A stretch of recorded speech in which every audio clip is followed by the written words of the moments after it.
CRWS, Countering Racism, White Supremacy Book Club. Like, share, subscribe, and comment below. Greetings, everyone. Welcome to a CRWS Counter-Racist Review / decoding the Texas Chainsaw Massacre. I will be discussing the 1974 version and the Texas Chainsaw 2 and 3, briefly mentioning these films, as well as the 2022 reiteration of the Texas Chainsaw Massacre. But getting us started will be a little bit of inspiration behind this concept of the Texas Chainsaw Massacre and the character known as Leatherface. A little bit of backstory as to what inspired this story. Officers found that the grotesque collection of body parts became even more disturbing. Among the most hideous of all the items were human skin masks that were hanging from the wall of his bedroom, the faces of women that had been flayed from the skulls and that had been preserved. Some of them had lipstick applied to them and that had been hung on the walls as decorations. And then, most notoriously, there was a skin suit that Ed had crafted out of the upper torso of a woman and the leggings of a woman. And apparently, as he later confessed, he would put on this skin suit and put on one of the female skin masks and caper around in his yard, pretending to be his mother. All right, so just that little bit of information, you can see how this Ed Gein, white supremacist, inspired not only Leatherface, but also Psycho, and I suspect a number of other famous killers that we see glorified in the cinemas. So getting started with the first film, I immediately noticed the semblance to the character, not the character, to the real life white supremacist Ed Gein. The first film really is a really fascinating depiction of I want to say the race family known as white people. We see a bunch of white people working together to hunt and mistreat one another. And what was really interesting about the film is that lineage is very, very important. Despite Leatherface and his brother in the first film being basically mentally retarded, they're still very deceitful, still very strategic, and very, very good hunters. And they're still they have some sense in them, despite them being very insane. They still listen to their father, and they show courteous and some sort of respect to this grandfather figure here. Like family was really important in his race family, even though they're practicing cannibalism and literally flaying people and putting people on meat hooks. They're still they function as some sort of cohesive family. And yeah, but lots of screaming. Nothing really caught my eye in regards to this one, despite Leatherface. Just that name, Leatherface, the leather being a dark material. Leatherface could be decoded as colored face or Negro face or just something like that. But number two, the second film, that this is where things got very, very, very interesting. It's way more graphic, and it's way more in your face with the symbolism. What caught my eye was a scene in particular where Leatherface has just broken into the radio studio show where the main character works, And this is after him and his brother kill her coworker, and then Leatherface hunts her, and he breaks into her room, and the chainsaw, like he's like threatening her with the chainsaw. He's like pressing the chainsaw up against her leg and her thigh, and as you're looking at the screen, you can see that it's very sexual. You know, they film it in like a very sensual way. It's very, very bizarre. And then as Leatherface is like rubbing the chainsaw on her thighs and against her vagina, she starts saying like, is it good, I guess in an effort to like you know, prevent Leatherface from attacking her further. But long story short, Leatherface eventually like ejaculates. He literally ejaculates from having his chainsaw up against her vagina. And I'm like, wow, they really coded this so interestingly. They in this film, the chainsaw is his penis. It's supposed to be his penis, for sure. And this even could be said after you finish this film, it could be said that she is impregnated with like some sort of seed of Leatherface, because at the end she is like, basically she goes crazy too. She at the end she's on top of a mountain covered in blood, dancing with the chainsaw, something we see Leatherface doing. It's almost like she was impregnated with like the seed of Leatherface during this instance where he ejaculates in her and then runs away and lies to his brother saying that he killed her, because he develops like a little crush on her. And then throughout the film, there's also a racist man trying to get vengeance on Leatherface. He's played by the Dennis Hopper character. I guess he's just a character that white people are supposed to have another person to root for. I didn't really decode much. Just the average suspected racist who, instead of getting help from the authorities, law enforcement, instead of like getting help from anyone, he goes into these psychopaths dwelling with just chainsaw, no firearm, just 3 chainsaws, and yeah, eventually it gets blown up. Doesn't really solve the problem. More so adds to the problem, which is very interesting. And again, we see lineage in this film is very important. We meet Leatherface's grandma, a great grandmother who is just a corpse. She's literally just a corpse. But there, and also the oldest guy right here, he's also in the film. They say he's like 139, which implies that they've been eating people and slaughtering people for a very, very, very long time. Another interesting aspect about the Texas Chainsaw Massacre 2 is that this character, the father of Leatherface and the brother, he keeps winning the chili making contest. And there's a part where like, I love this town. This town loves me. And of course, because we're watching the Urugu film, of course, the chili he's making has people in it. So he's feeding the town people, and he's winning awards for it. Of course, they don't know that they're eating people, nor do they ever discover that they were eating people in the film. So that's very interesting.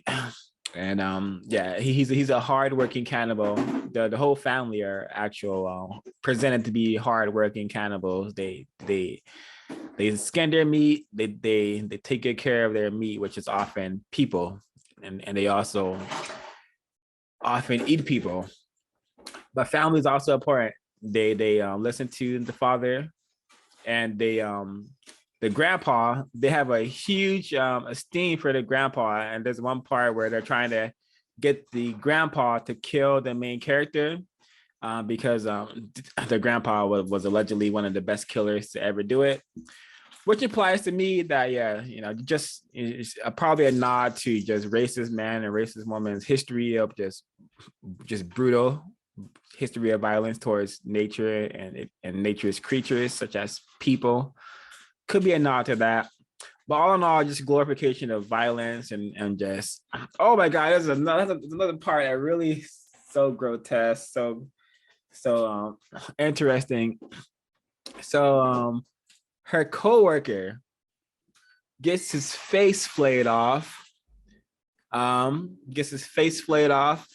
He wakes up still alive, missing a face, and Leatherface puts his face on her face, and she's tied up, so she can't take off her coworker's face. It's really gross, really vile, and just sick imagery. But I guess this is fun for white people. This is white culture. They enjoy sitting around, taking the time and energy to produce these images. And the final film, an awesome depiction of white power, white deception.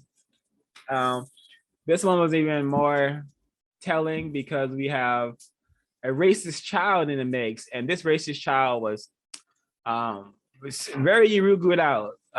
There's a part in the film where they're about to crush someone's head with a sledgehammer, and she's like, "I want to do it. I'm old enough. I want to do it." And they, being white supremacists, they let her do it. They let her get her first kill. The guy from Lord of the Rings, Viggo Mortensen, is in the film. He plays a character in the, called Tex. A first-time viewer would suspect him to be a good character, like someone who's going to be maybe the hero character, or someone who's going to be some sort of aid to the main characters. But nope, he is a excellent depiction on like refined racism, white supremacy, because he is super deceptive.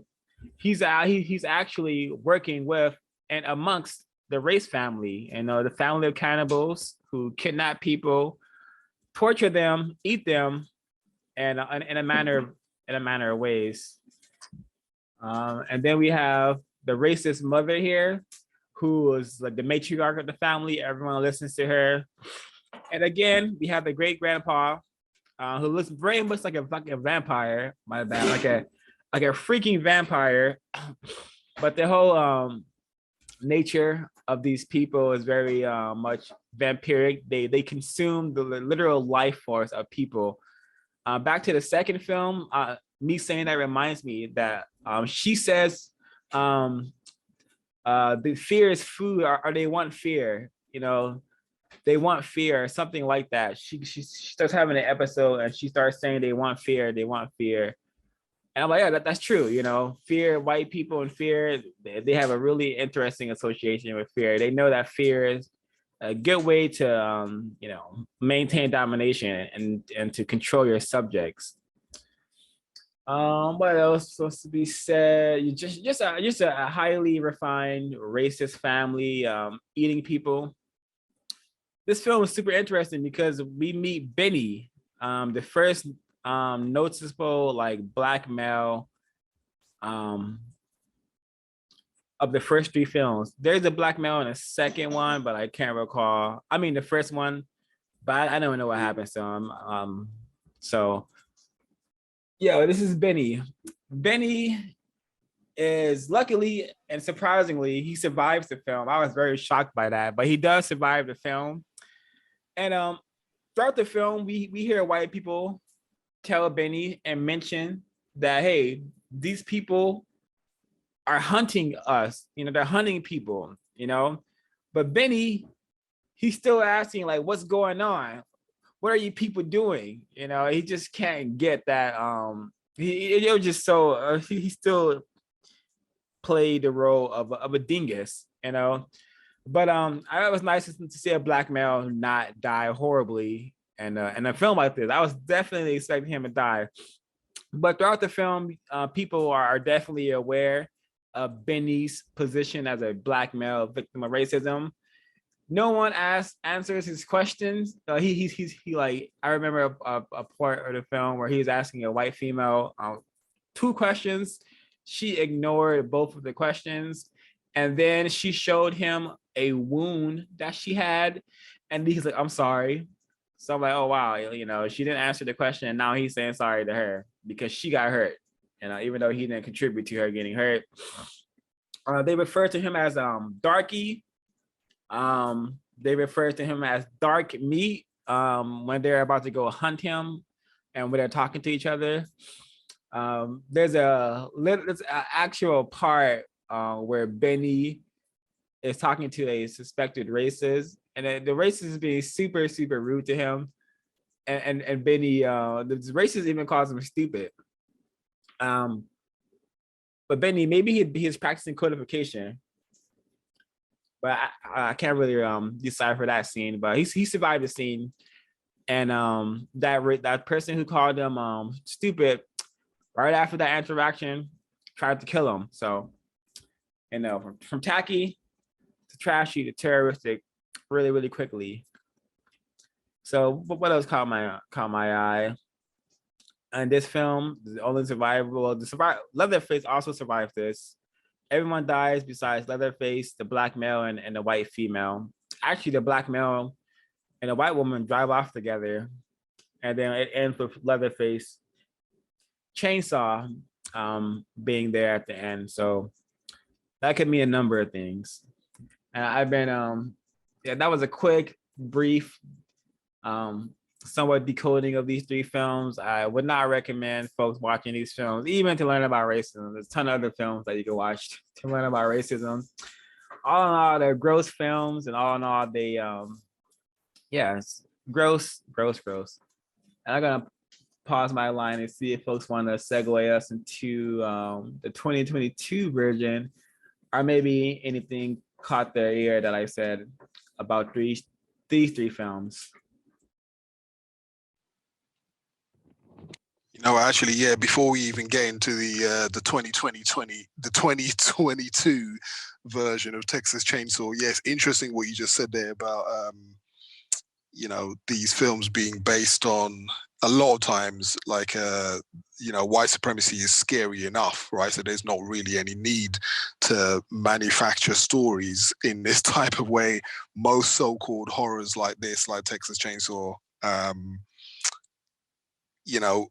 most so-called horrors like this, not the supernatural kind, but the actual people murdering people kind, like Wrong Turn, Hills of Ice, Psycho, obviously Texas Chainsaw Massacre. There's usually some sort of real life precedent for the violence in the film, like actual real life events that have taken place, usually what would be loosely called, I'd say, white supremacist violence. Again, white violence against other white people, like these kind of serial killings and things like that. Serial killers wearing skin and stuff like that. These are actually things that have happened. So definitely interesting that you mentioned that.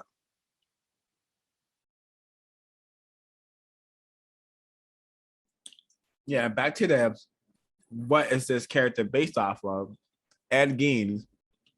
And I think the way the writers of this concept of the Leatherface, the way they have created this character, like he literally walks around killing people with a wearing human skin, like very much like Ed Gein wore human skin, an actual human suit. Imagine the time and energy it takes to actually put together something like that. Very meticulous. It just to me gives insight into the just depraved, strategic, savage mind we are discussing, the racist mind, the suspected racist mind. So yeah, this is so bizarre, and I'm just reminded. 05. Do you suspect? Do you suspect if this was that if this was a black family, Sawyer family, etc., who were, who was a non-white family that had a character like Leatherface in it, and this whole family were out cannibalizing people, do you reckon that they would have been able to get away with it for this long? Oh, of course not. Like, it's like in the second film, like the axe like the family is like it's like a known legend. It's like a legend. It's a myth, So it just reminds me that in the system of white supremacy, like white people, it's very common for them to, go on killing sprees, go kill all the black people the next town over, and it to be, common knowledge that this occurred, but no one is penalized and no one gets any punishment for it. Maybe 50 years later, they may have to issue an apology, but that's about it. So I think that that is also how the system is designed. White people are supposed to be allowed to do whatever they want. If they want to go kill people, collect bones, make art, so-called art out of people's bones and whatnot, like Ed Gein was doing for actual years before he was caught, which is what his Leatherface character is based off of. Yeah, so no, I don't think non-white people would have been able to exist like the Sawyer family. Also, that name, the Sawyer family, very reminds me of Tom Sawyer, another film about a book about so-called settler colonialism, which is basically white people coming over here and killing all the red people and making this territory theirs by force.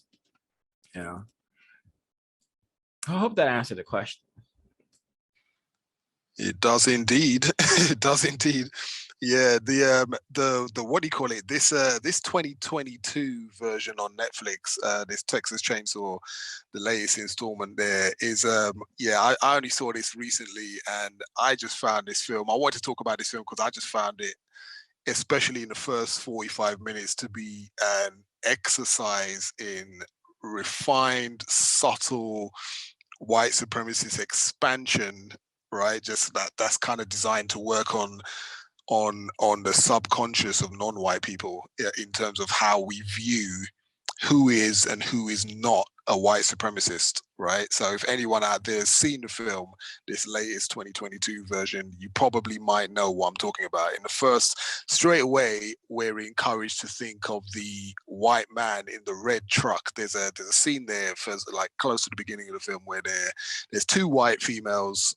And sorry, there are three white females in the car, and there's a non-white person in the car. So there's four occupants in the car, and there's this. They go to a petrol station to fill up, I think, and there's straight away we're encouraged to think that the white man in the red truck is a racist because he has a gun, right? So they have this whole kind of thing where this one of the white females is talking, makes some sort of remark about his dick because he's got a gun, and then we're encouraged to think of the white female who makes that remark about that man, that he's the racist because but she definitely is not a racist because she's in a car with a black male who has a white fiance in that car, which is real strange. This is the first time in this Leatherface franchise that we've seen this amount of non-white people in this franchise so far, in Texas Chainsaw Massacre franchise. And secondly, which I think is worth mentioning as well, the black male who's in this film, the 22 version, he looks kind of effeminate, non-threatening, especially when they show him doing his Facebook post.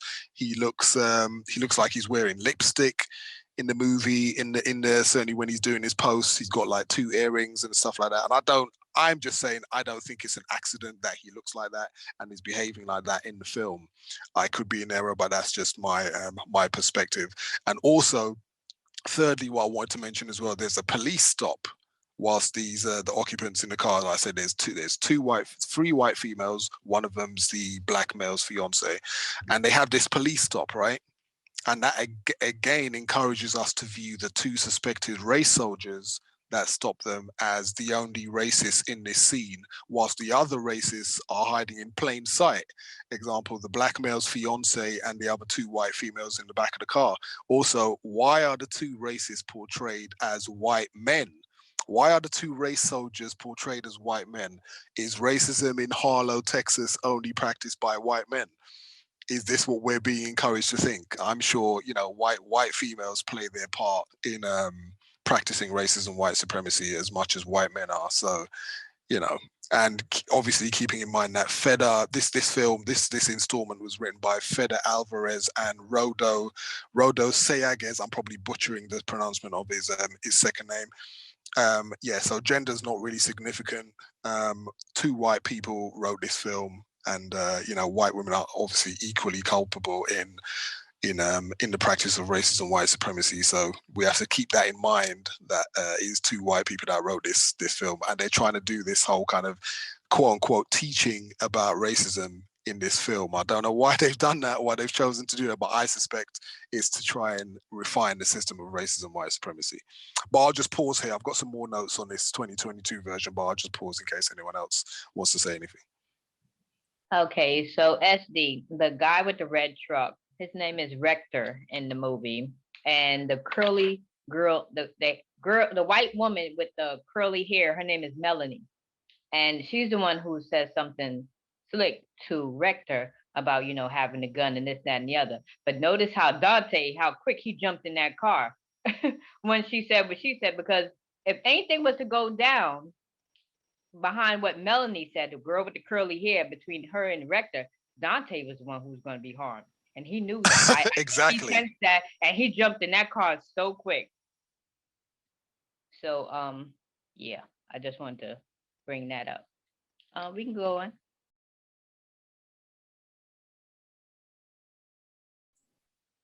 Oh yeah, go 05. Yeah, I'm just gonna show this picture again, with the giving the audience the illusion of a vagina. I mean, of a chainsaw penetrating a vagina. It's very horrid imagery, very grotesque. But you know, 20-something years later, the 22 version of Texas Chainsaw Massacre, what did we see? They're in a scene where Leatherface is attacking the bus, and he's like just having his fun, killing everybody. Like, and he goes after a white guy, and he takes the same chainsaw while the white guy's still attached to it, and attach it to a white woman. Yes, exactly. To push them together, as in, this is the message that I get. If I was white, this is the message. Oh, we're meant to be together. That's what I would have got. What it was just, the imagery was really, I just wanted to describe the imagery so folks can really get what they're showing if you haven't seen it.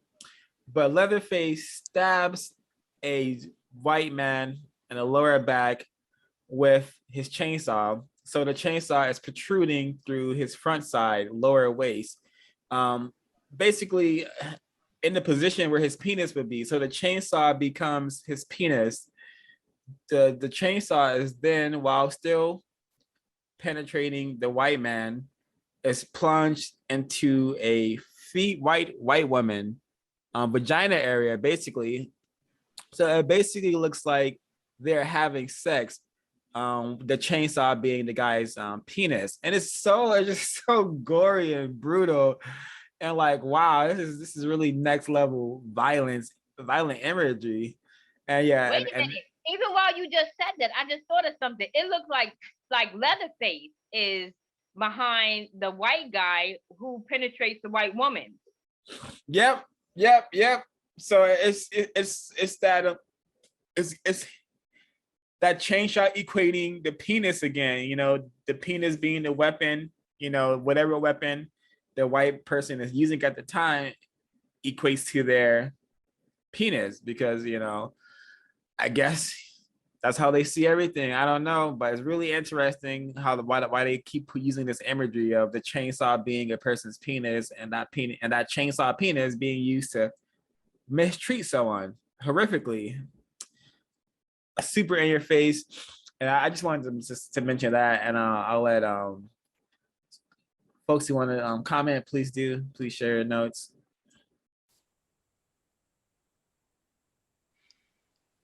Yeah,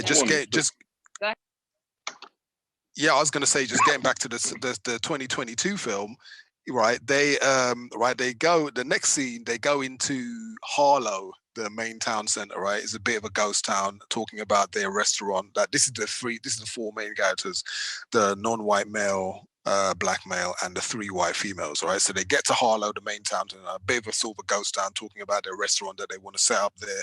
And one of the white females spots this decrepit-looking Confederate flag outside the building, right? And she says, "Hey, you guys, you see this, right?" She points to the flag. She says, right, and she says in a sort of like an outraged, like, I'm a good little white, refined, racist white woman, right? You know, I'm pissed off on your behalf, black people. You know, I'm definitely not a racist because I'm really, really pissed off about this quote unquote this Confederate flag, which is what I guess we're supposed to be led to believe in this. So she's not a racist because she's pointed out this flag, right? Again, this is what racism is, apparently, a flag, right? And the white people who object to the Confederate flag are definitely not racist. This is what we're supposed to be encouraged to believe. And the black person also turns out to be, in this film, the black male turns out to be the evil person who underhandedly bought the old white woman's house out from under her, dishonestly. So when he's inevitably dispatched by Leatherface in the most obviously horrible, nasty way as well, he gets like a cleaver, introduced to his face, right, in a really horrible way. So we're encouraged to think that this black male deserves it because, you know, he sold this old racist white woman's house out from under her in a dishonest way. So in other words, this black male is a quote unquote black gentrifier, right? When we know the gentrifiers are white people, right? But apparently this is a black gentrifier. We're encouraged to believe in this installment of Texas Chainsaw Massacre. This black person's come over there and sold this and illegally bought this old white female's house. And the last thing I was going to say about I did have like a slight chuckle when the black male's white fiance offered to go, and in fact did go, with the old Confederate flag waving white female, right? Because right, that she's never met before. His white fiance has never met this old white racist female, and she just decides to go with her just because she's been taken ill, apparently. So also, and even though the 7 foot tall Leatherface carries this old white woman into the ambulance, the non-white male's fiance opts to go with her, right? For I don't know what reason. I don't know why she needed to accompany this old white woman going to the hospital with her that she's never met, but I just thought that was really strange. As racist as she is, she's apparently still deserving of help. And interestingly, when Leatherface does get around to dispatching the non-white the non-white male's fiance, she's stabbed in her stomach by Leatherface. She's stabbed in her stomach.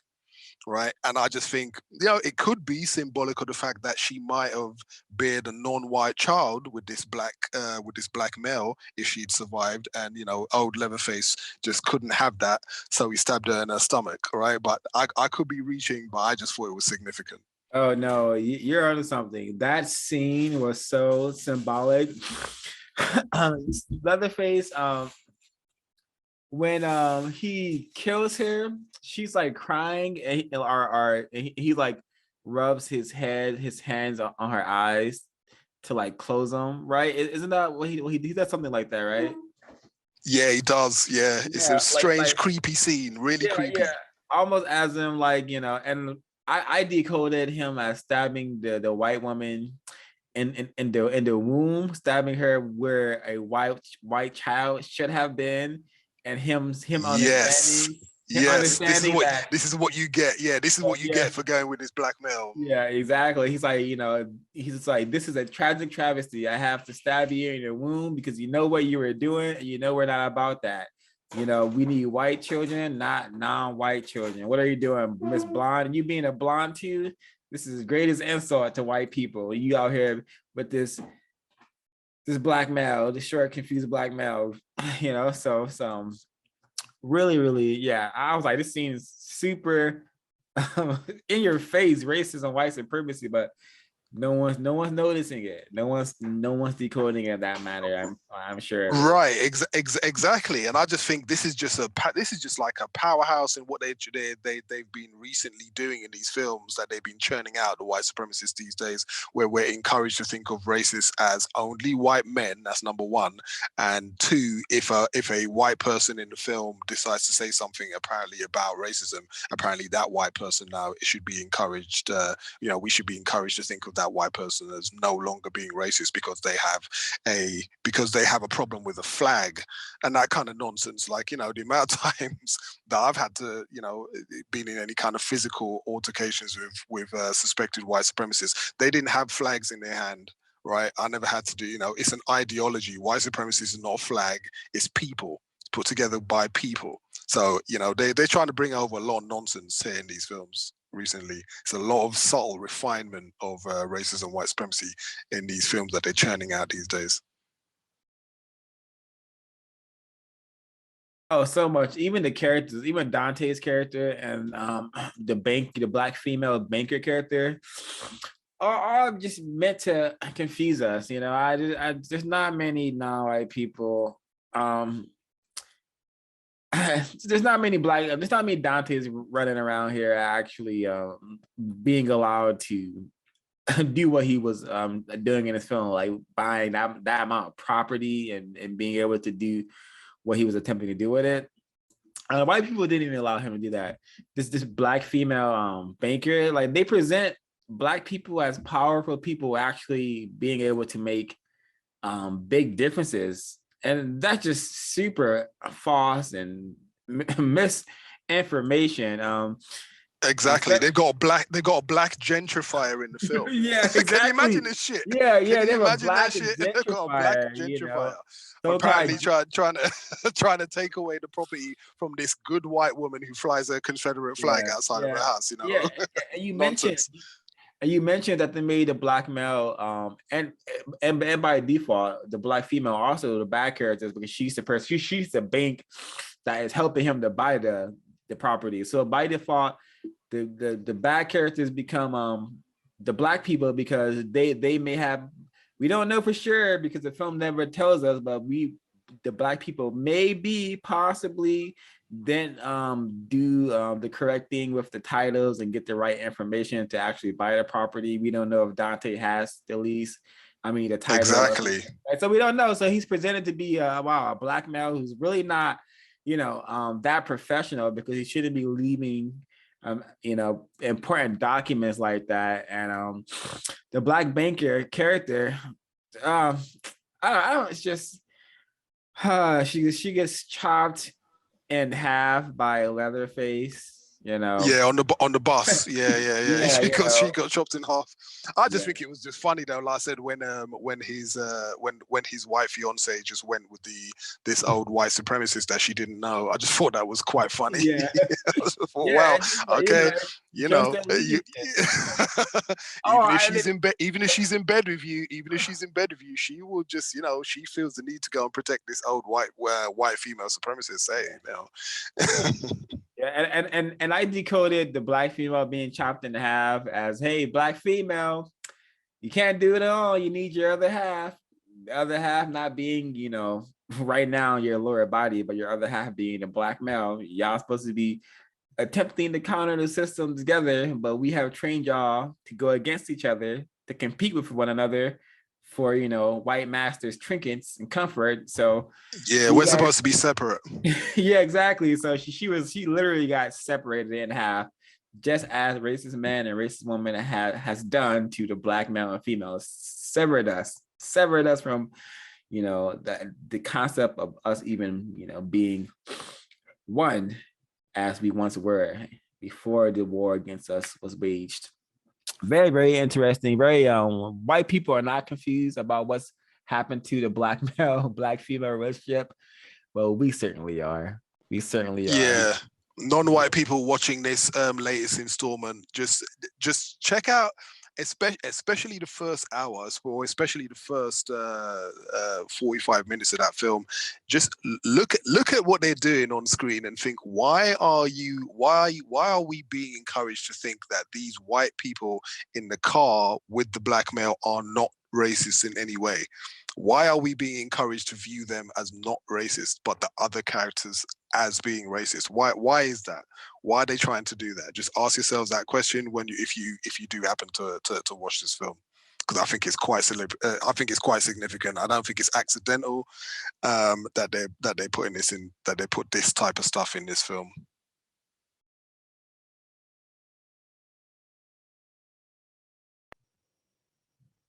And something else I'd like to point out, when Melanie, the woman with the curly hair, and Dante, his real name is Jacob Lattimore. And when they were in the house, when they were in the old woman's house, she pointed to Dante and says, "You're the new neighbor." And, you know, with reading Race Cold War, talks about the term neighbor. And if you look at it as like an anagram or whatever, the term nigger is inside the word neighbor. She also said, the old white woman also said, "I've taken boys like you for many years. I've taken boys in like you for many years," and calls Dante a boy. And that's when he gets upset and walks out. Why did the blonde girl, his fiance, so-called fiance, why did she leave with the cops / EMS? I was just thinking, like, is there ever a horror movie where the horror makes sense? I can't, like, that made no sense to me. It's like no allegiance to this. Like, the white female had absolutely no allegiance to her so-called fiance at all. She's like, "Yeah, I'll go with the lady who just called you boy."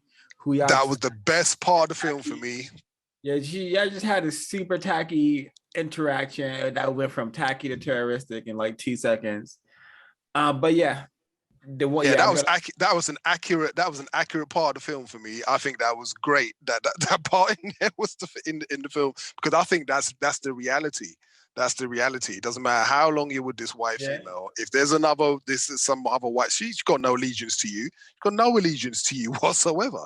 You know, she's got allegiance to other white supremacists like herself. Right. That's what it is. It reminds me of this very phenomenal piece of footage brought to us by Carlito Way on Instagram. I'm gonna play this clip because it's absolutely incredible. Stay out of the bed with white people. If you do not take this advice, you have a high chance of ending up in the grave, greater confinement known as prison, or a psych ward. And honestly, if you don't take this advice, perhaps that's one of the places where you should be, because the enemy wants you there anyway. So if you go to the bed with them, then hey, you've been warned. But I just think that was so significant, man. The non-white male is angry with the old white woman calling him a boy, etc. So angry that he has to storm out of the house. But he's not angry with his so-called white fiance going with that white woman to the hospital. Why is that in the film? Yeah. Why is that in the film? That is because it's treating victims. Ridiculous. It's teaching victims how to be victims. I'm gonna play this clip really quick, but it's teaching victims how to be victims. Kadeen, repeat that statement. I, Angela Kadeen. Angela Kadeen. Take you. Kendi Ilesome Michael. Kendi Ilesome Michael. To be my lawful husband. To be my lawful husband. To love and to obey. To what? Love and to obey. What? Yes, to love and to obey. Obey what? Obey husband. And obey who?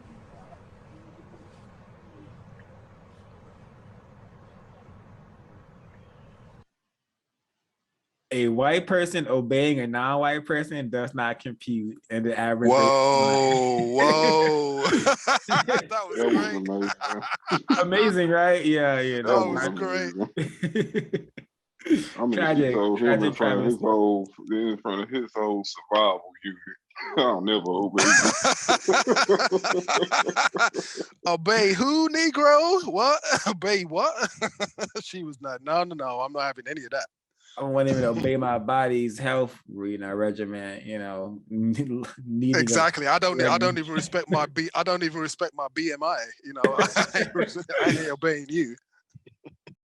Yeah, but yeah, this is a problem we have found ourselves immersed in tragically. And we gotta solve it. We're gonna just keep being like, presented with such images that are just super incorrect. We got a penguin-looking white lady embarrassing his black male in front of all his black people, and just being like, just total clown, because we are just, instead of observing the enemy, studying the enemy, and countering the enemy, known as a racist man, racist woman, and racist child, we want to marry the enemy. We want to have potlucks with the enemy, invite them to the cookout, all sorts of silly, stupid stuff. But no, what they want to do is they want to, chop us in the face with cleavers, or rape us and take our That's a great reminder. Yeah. It just. As a matter of fact, 05, did he go through with the so-called wedding? I wish I knew. I suspect possibly, but I don't know. I hope not, but I don't know. Who knows? You have to find where this clip is from and follow the racist trail. That's great that she provided him that reminder right in front of his attempted family as well. Like Ray was saying, right in front of his attempted family, she just reminded him, listen, I know you didn't suspect me of being a white supremacist, but I am, right? I don't intend to obey you in any way, shape, or form, just in case you thought that that's what I was going to do. No, I'm white and you are non-white. Even if they're like woefully like unattractive, they know they still have that white power. And this is what I mentioned like the other day, one of our broadcasts, I mentioned that like the messages that white people get from the system, even if they are like grotesque looking people, the message that they get from the system just inflates their ego and their perception of self so much that they can look like Miss Penguin, like we just saw, and still, they can look like that and still think they're, the cream of the crop, That's so true. One of the broadcasts we were doing, one Twitter space we were doing the other day, it's exactly the more you question these white people, they are fully aware of our conditioning as well. That the way that we've been conditioned to look at white people. So like that white woman there, she's, like you say, looking the way she does. She understands our conditioning. That the non-white male that she's attempting to be married to, his conditioning in the way that he sees her, he probably doesn't even see her exactly how white males see her. He sees her as some sort of, yeah, some she's sort probably of like, She's a minus catch, right? 40 pounds through his confused perception, tragically. Exactly. Oh Lord, I mean, yeah. And speaking on that, I don't know if y'all noticed how interesting the cast look, minus Dante. Oh yeah, this character right here, her character is so refined, racism, white supremacy. She's supposed to be like the super under the radar racist woman, and I think her sister is supposed to be like I don't know. I get like You're talking about the character with the curly hair, because I can't see the images that you're showing. Yeah. Talking about the one with the curly hair, that's Melanie. Yeah. And I got like was Lila. Yeah, I got like from the sisters, I got like, some sort of like non-binary vibes. Yeah, some sort of woke vibe. Maybe she is non-binary vibe or something like that, or kind of I understand about racism. I really hate racism just like you. I mean, I'm so horrified by this Confederate flag. I'm so upset on your behalf. Yeah, I feel your pain. I feel your pain.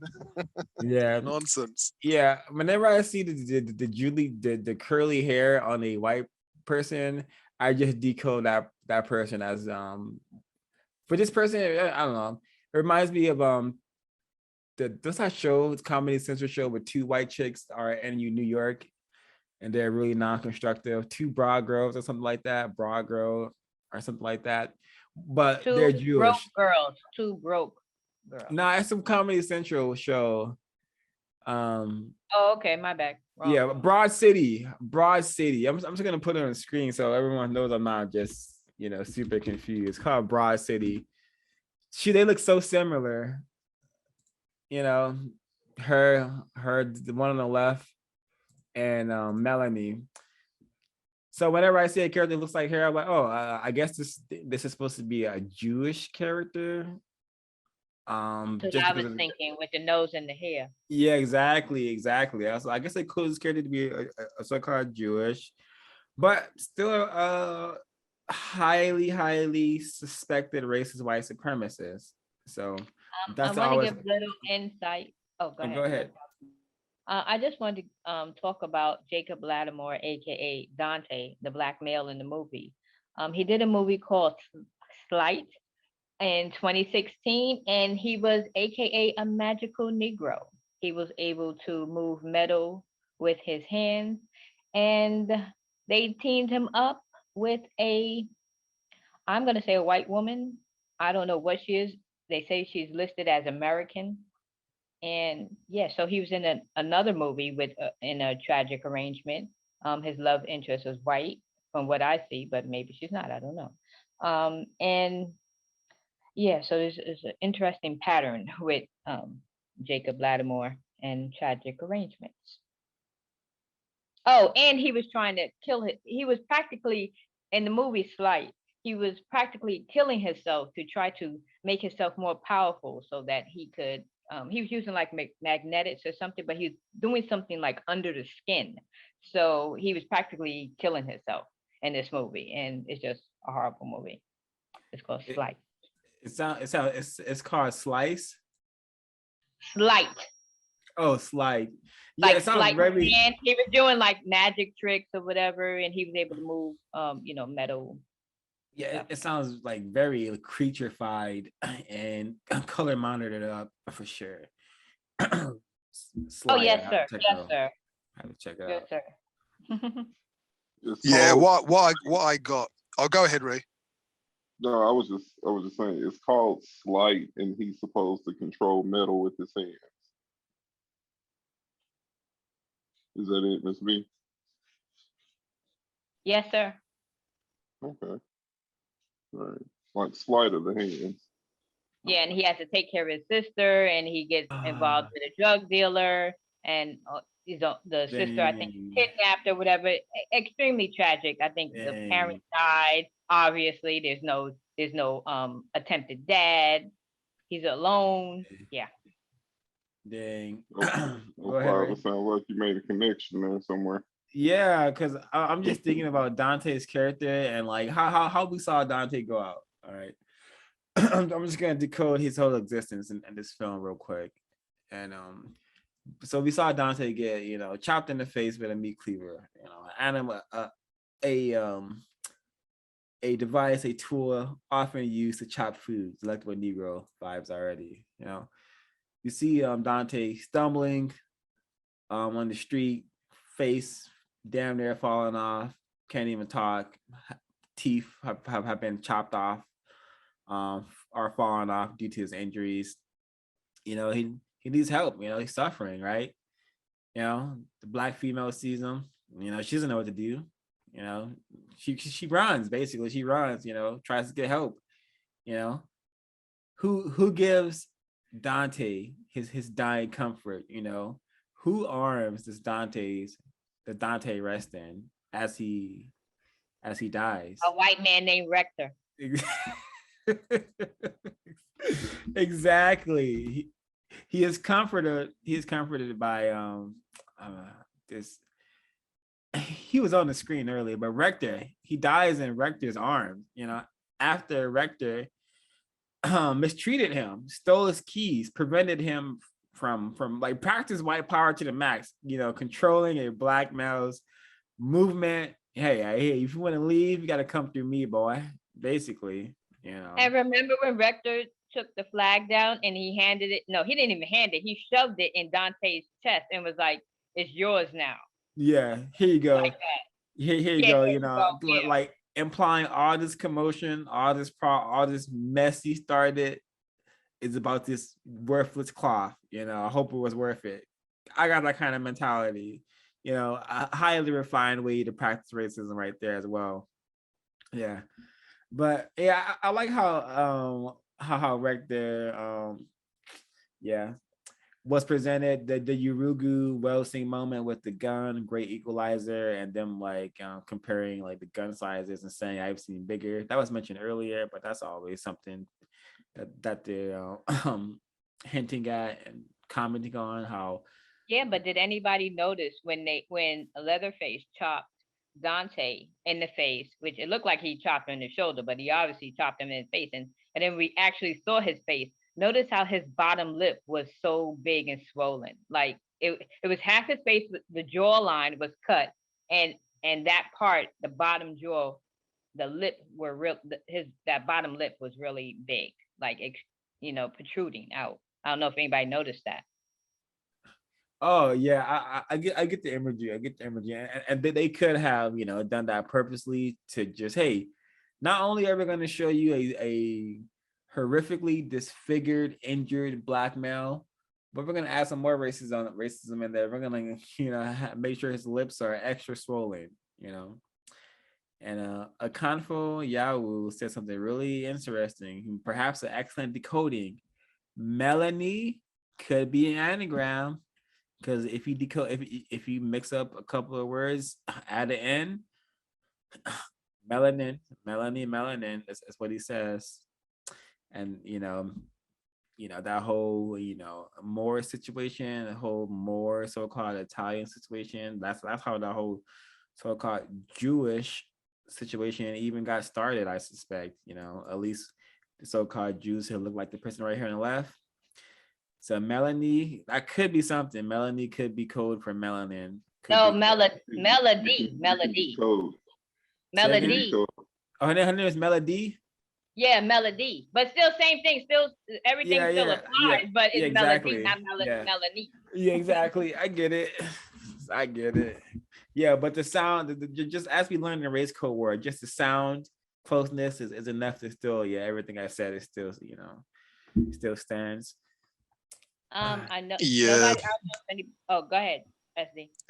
Yeah, I was just saying that this whole film, this 2022 version, it was just, like I said, it's so refined. The way they're trying to push this whole kind of these are the racists over there, these are the racists over there, right? These white people are racist. Those white people over there are definitely not, and don't see them as racist under any kind of circumstances. They're also trying to do this whole gun thing as well, where the quote unquote conservative racist or Republican racist, those are the types of ones like Rector.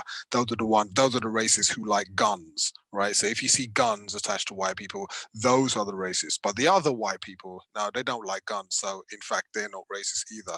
And also if there's any kind of insinuation in any kind of film these days where the white person could be suspected of being some sort of non-binary LGBTQ person, they're also supposed to be considered as not racist as well.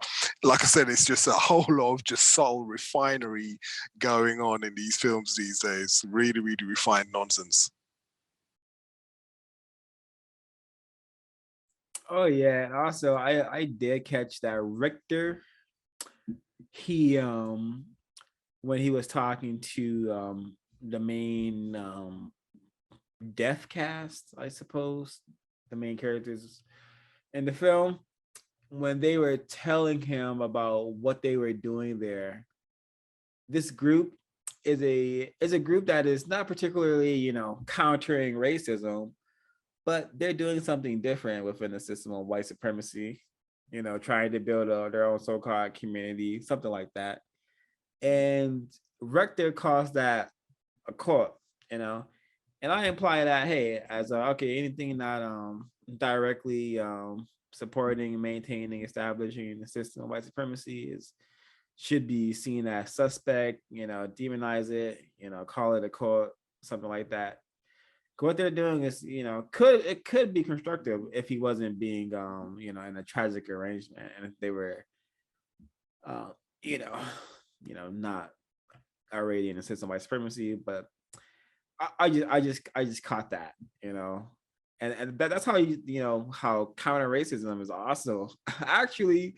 It's been reported to us that people have been called like court members for even engaging in this sort of material with us. So yeah, it's very interesting that anything out of the direct status quo, anything out of the direct, how people have been trained to behave is super scrutinized and subjected to harsh criticism, even if it could be constructive.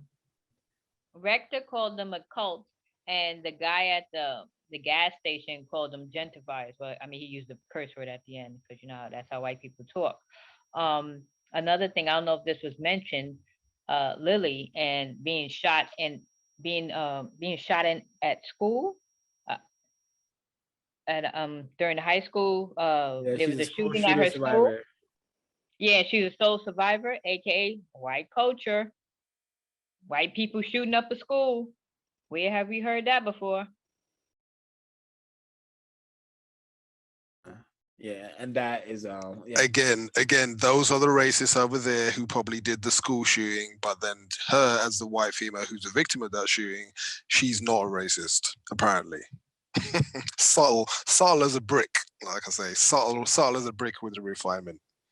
And at that same scene, at that same moment when she was explaining how she was a part, like she was shot during that school shooting, Rector hands her this huge black machine gun type. I don't know, it was an AK-47, whatever. And I thought that was another wealthy moment. And she was kind of comfortable using the gun too, right? She's kind of like, for a second, it was, and then she got scared. It was like she was real comfortable. Yeah, see, but like guns ain't so bad. I'm gonna break that down later in the film about this gun thing. I'm gonna break that down again. Well, I think you're breaking down right now. Yeah, go ahead, Helen B. Go ahead. Okay, so there's a part where I see y'all skipping stuff. Okay, so the sole survivor, Sally Hardesty. Sally Hardesty. Her name, the last name, it means something. See, I don't have it up because y'all rushed me. But yeah, so her last name means something. There's a part where she approaches Leatherface, and he does this thing where he's in a dark alley and he's revving up the chainsaw. So she doesn't see him. He's in the dark alley. You can't see him. There's a bunch of garbage bags in front of the dark alley. He finally runs out. They have a little bit of a little tussle or whatever. He takes the chainsaw and he sticks it in her. He throws her on a bag, a whole bunch of bags of black. He throws her on top of trash bags, black trash bags. I thought that was really interesting. If you have read Race Cold War, then you will see the symbolism in that, in the black trash bags. Then there's a part where Lily, Lily, that's the one that we're talking about that was in the school shooting. She's about to walk away, and Sally hands her the big black gun, double barrel shotgun. Is like, here, if you don't do it, then he'll always follow you, whatever. And I thought that was a wealthy moment as well, that she handed her that Sally hands Lily, her name is Lila, hands Lila that big black double barrel shotgun while laying on a stack of trash bags, black trash bags at that.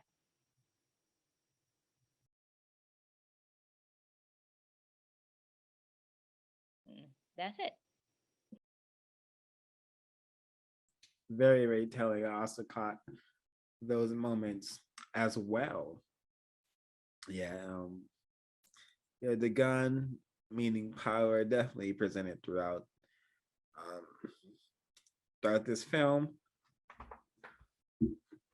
And did anyone Rector, I also want to decode Rector's demise really quickly. Rector demise just goes to show me that there are some powerful white supremacists, and then there are some more powerful white supremacists. You know, there's, you know, just like racist man, racist woman, they have put everything in hierarchies. Everything is like on a tier level. You know, everything is on a everything is basically tier-based, hierarchical, because that's how white people have set everything up, and that's how their mind seems to operate mostly. So there's powerful white people, and there's more powerful white people, and there's more and more powerful white people, but the objective is the same. The objective is the same. Noticed that stylist Hardesty, that she was blonde hair, and that's also mentioned in Race Code War, how like what you're just saying about the hierarchy. Oh, yep. But and her name is Hardy, Brave, Strong, Wolf. Wolf. Yeah, very interesting.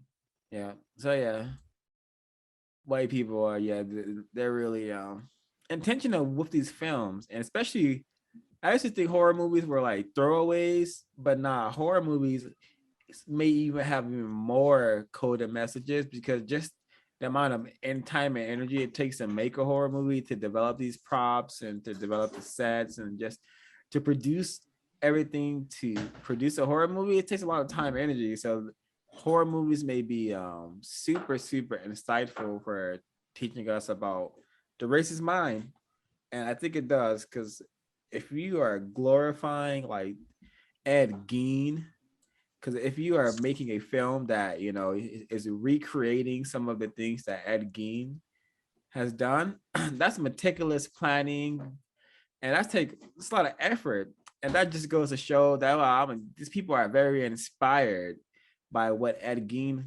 has done. They're very inspired by what Jeffrey Dahmer has done. They're very inspired by what Ted Bundy has done. That's why they're paying tribute.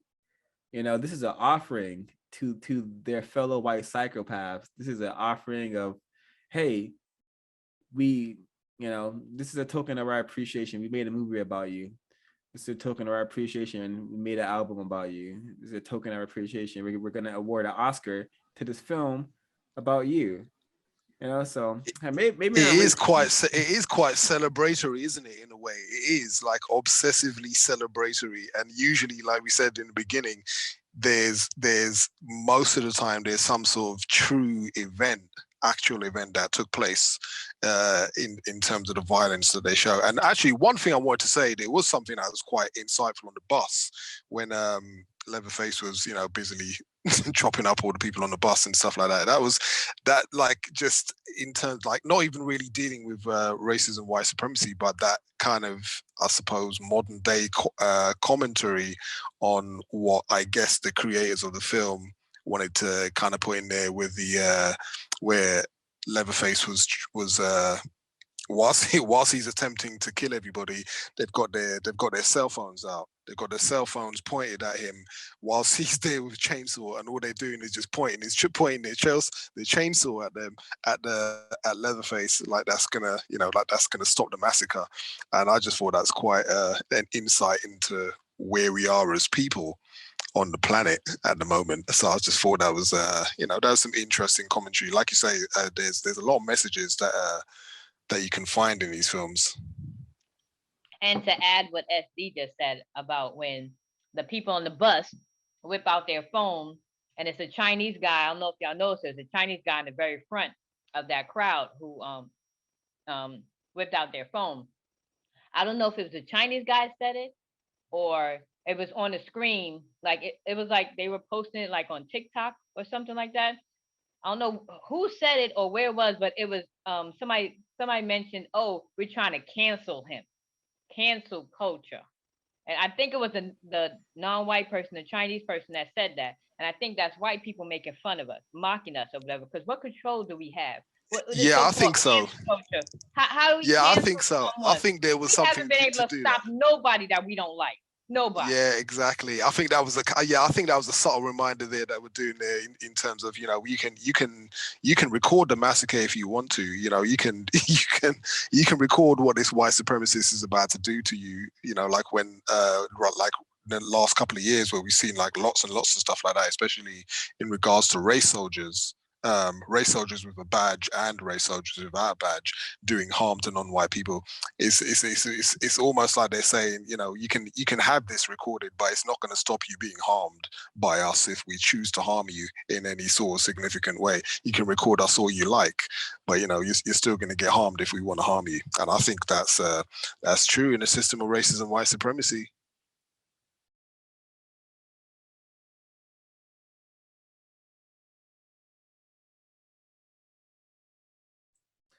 Something else I want to bring up. Did y'all notice when Melanie, when she was on the bus with Dante and Lila, and she told Lila, stay here, and Dante, she yelled at Dante or whatever, and then notice the attitude, they listened to her, right? But when Catherine, the black female banker, when she told the bus driver, to close the door and do this and do that, he was slow to do it, and Lila didn't listen and stay on the bus. She left. So it was like, black woman, black female, you're not going to tell me what to do. That's what I got from that scene. I don't know if y'all remember that scene. Yeah, I remember that. Yeah, I remember that. That was significant. Do you know what? That went over my head as well, actually. I do remember the scene now that you point it out.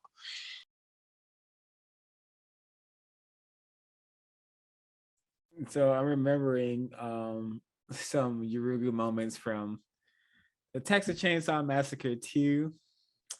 There's a character, one of the brothers, he has a metal hook for one of his hands, and he also tells Leatherface that technology is their friend. Yurugu moment, I think, because that metal hook has allowed him to continue practicing direct violence in a system of white supremacy. Actually, my bad. That was from number 3. This brother right here, he tells Leatherface that technology is their friend. And there's also quite a hilarious quote from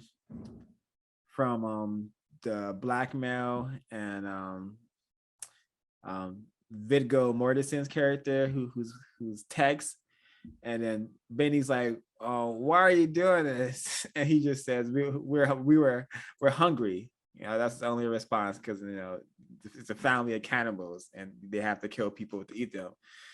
So I laughed at that. I'm like, I guess white people are hungry. Hungry for power, control, domination. Non-white people.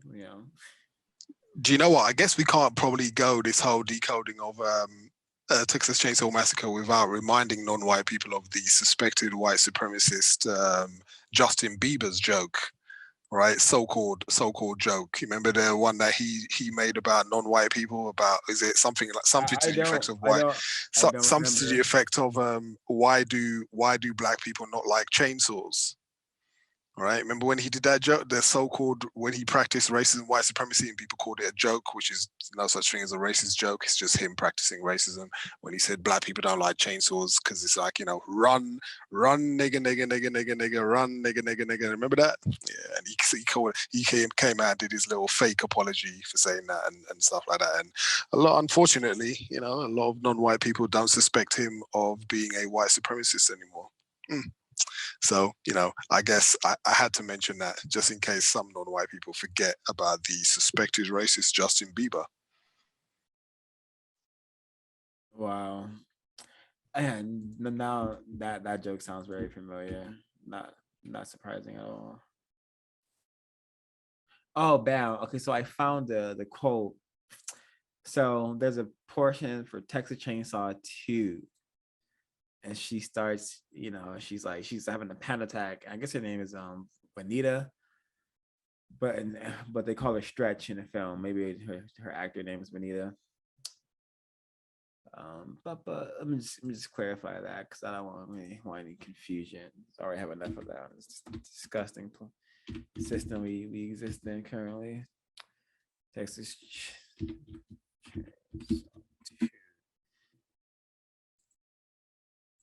All right, let me see. What's her character's name? All right, it's played by, I guess her name is Caroline Williams. Is the actress name?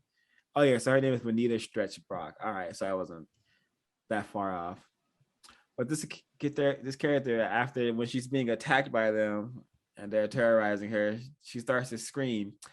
They live on fear. They live on fear. I was like, that's very, very interesting quote right there. And then Lefty, which is Dennis Hopper's character, the guy, the white man, suspected racist, who goes to direct hunt for these people. He says, I got they live on fear, thrive on it. I got no fear left. And I'm like, it's codified. That's how we need to go about solving this problem, having no fear left. You know, we know what the Yurugu is all about. We know what they're capable of. We know what they've done. You know, Hiroshima, Nagasaki, you know, black babies, alligators, you know, the ships they brought us here on. It speaks for itself, as Neely Fuller has once said. It speaks for itself what they've done.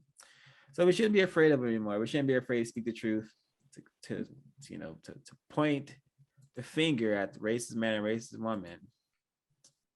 That's the only way we're gonna be able to counter white supremacy. That goes. It's not the only thing, but it partly goes back to what I was saying earlier about the responsibilities that we all have to have.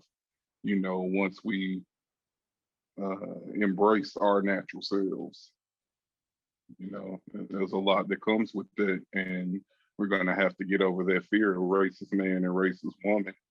Everything that they take away from us in the form of resources, you know, just everything. We're either going to comply with white supremacy or we're not.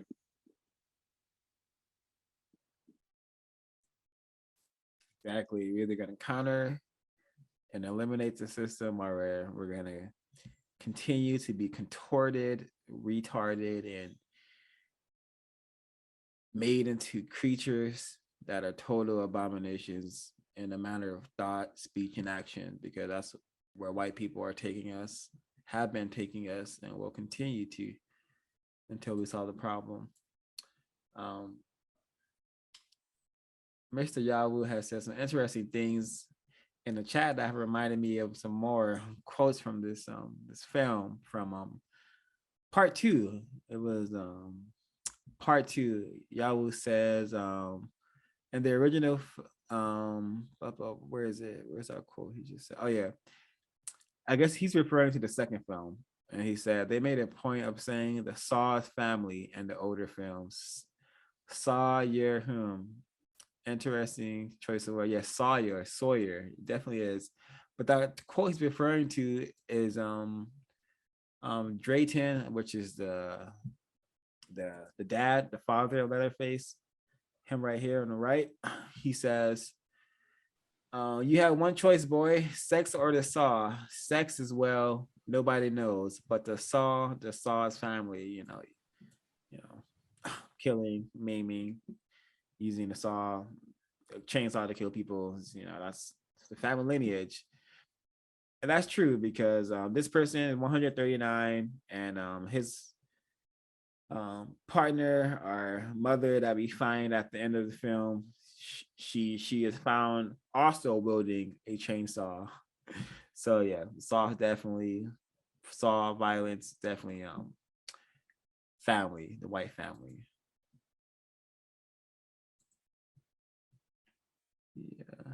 Oh yeah, the delectable Negro moment that I mentioned, but I didn't call it delectable Negro moment. We're referring to Benny as, you know, dark meat, going out and hunting for dark meat. That was said in the film, referring to him as Darky. Just a little bit over racism. That's interesting, right? Because in one of the Freddy Krueger films, Nightmare on Elm Street films, when Freddy Krueger was going after Kelly Kelly Rowland's character in one of the not Friday the 13th, Nightmare on Elm Street films, Freddy Krueger referred to Kelly Rowland as dark meat. He said, "How sweet dark meat," remember? And he's going after her. So yeah, racism, white supremacy in many of these horror films.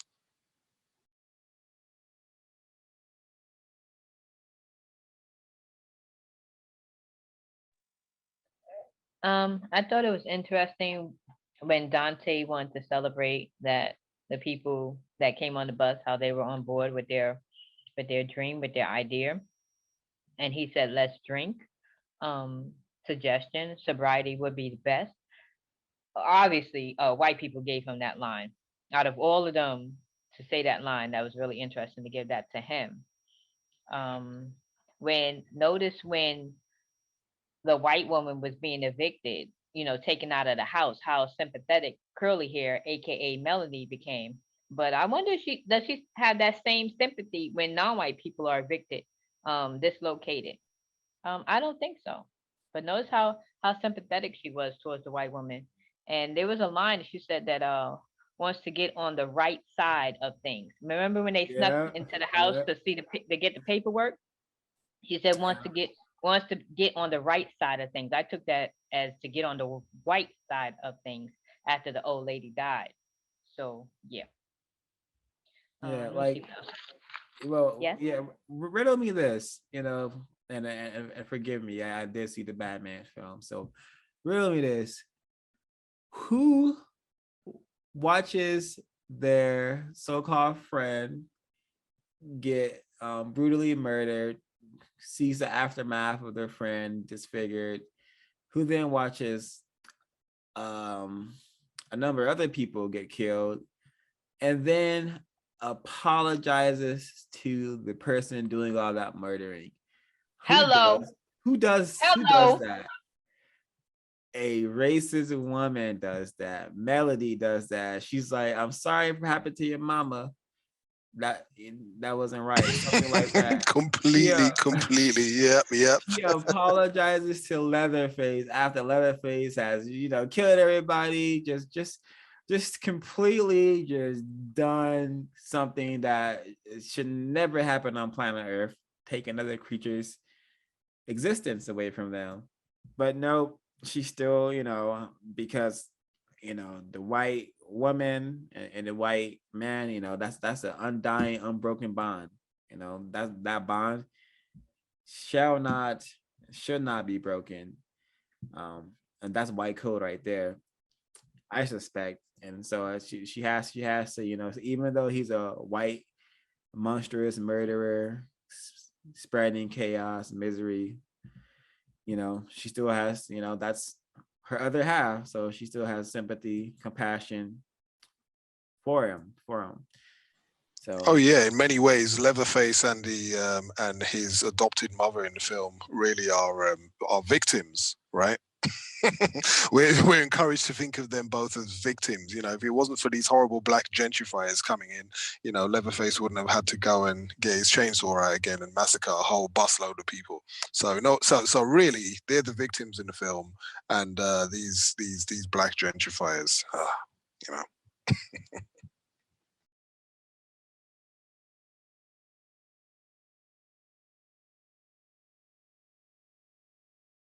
And I mean, just to piggyback on what y'all just say, notice how when Rector was dying, how he was able to and now his head is bashed in.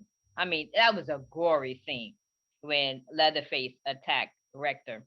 That was really gory. But notice he still had the energy and the oomph to take the keys out and to hand it to Melanie, the white woman that was hiding under the bed.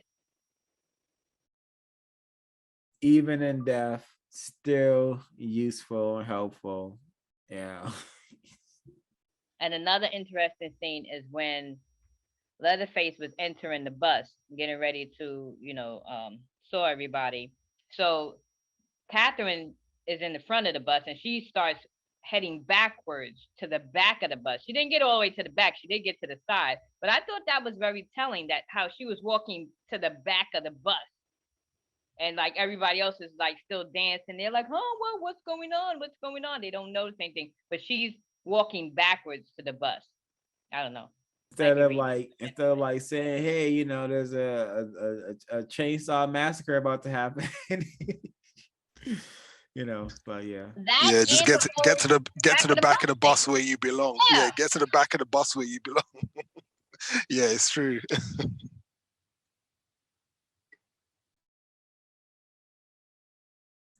Yeah, I'm thinking what else was. And notice recently, now this is not the movie, but along the same thing of what I was just talking about with Catherine walking back of the bus. Not too long ago, white people put a poster of Rosa Parks on the back of buses. They were supposed to have been like, you know, celebrating her or whatever, but they had her picture on the back of a bus. Very interesting. When I say interesting, I mean tacky, trashy.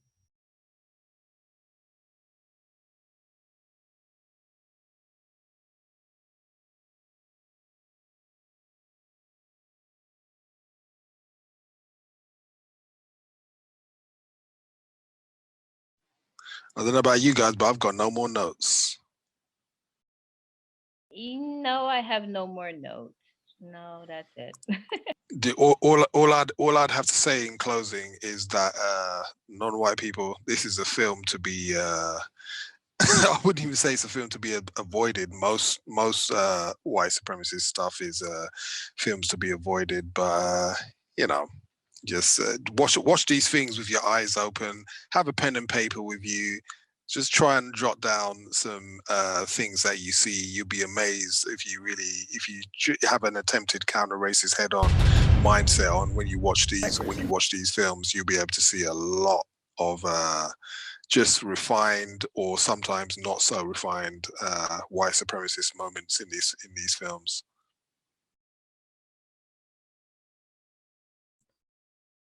All right, closing comments from further any of the other hosts. Now, white people, stop trying to just be entertained. Like, don't look to movies and TV shows as a means of turning your brain off. You know, I mean, they're practicing racism and white supremacy right in our face, people. Right in our face. They're telling us, you know, how they feel about us and everything else. And just please, you know, take this seriously. You don't want to be mistreated anymore. You don't want to be harmed anymore. Let's get on code. And when I say on code, I'm talking about Mr. Neely Fuller's book, the United Independent Compensatory Concept. And yeah, let's get on code, everybody, please. Yeah, like Ray was saying earlier, at the end of the day, it's not if the war's going to happen. We're already in a war. We're already in a war against the white supremacists. That's just the default saying on this planet at the moment. You're either going to fight against it or you're not. It's literally that simple. You are either going to fight against racism, white supremacy, or you're not. Precisely. You know, it's no such thing as not being on the field when the whole planet is a battlefield. I'm gonna very constructive discussion. I hope folks can stumble across this broadcast and learn something constructive and maybe learn about the system as well, hopefully. And maybe also, most importantly, be motivated to go to producejustice.com so they can add to the effective number of non-white people who will eliminate the system of racism, white supremacy, and replace it with a system of justice. My apologies, 05. I wanted you to have the last word on the broadcast. I was getting a call, so it created a distortion on my line. But you know, with not seeing the movie and just hearing you all talk about, you know, the characteristics of the people in there, I mean, this just sounds like white people worldwide. I mean, does it not?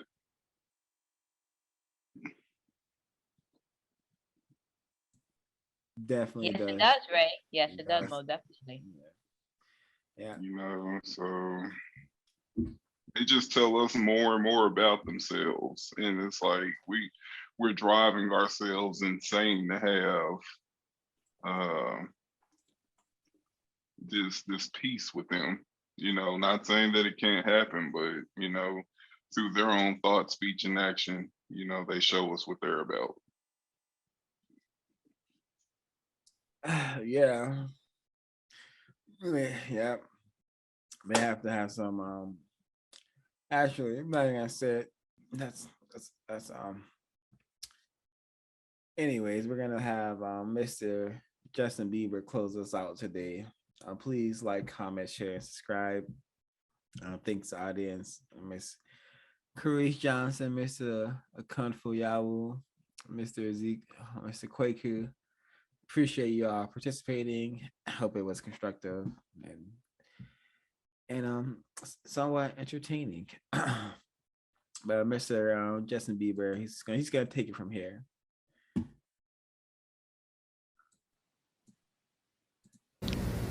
Father's Day. That's just mean. That's just straight. Why are black people afraid of chainsaws? Don't even say it. Don't say Run, it. nigga, nigga, nigga, nigga. You can say motorcycle too.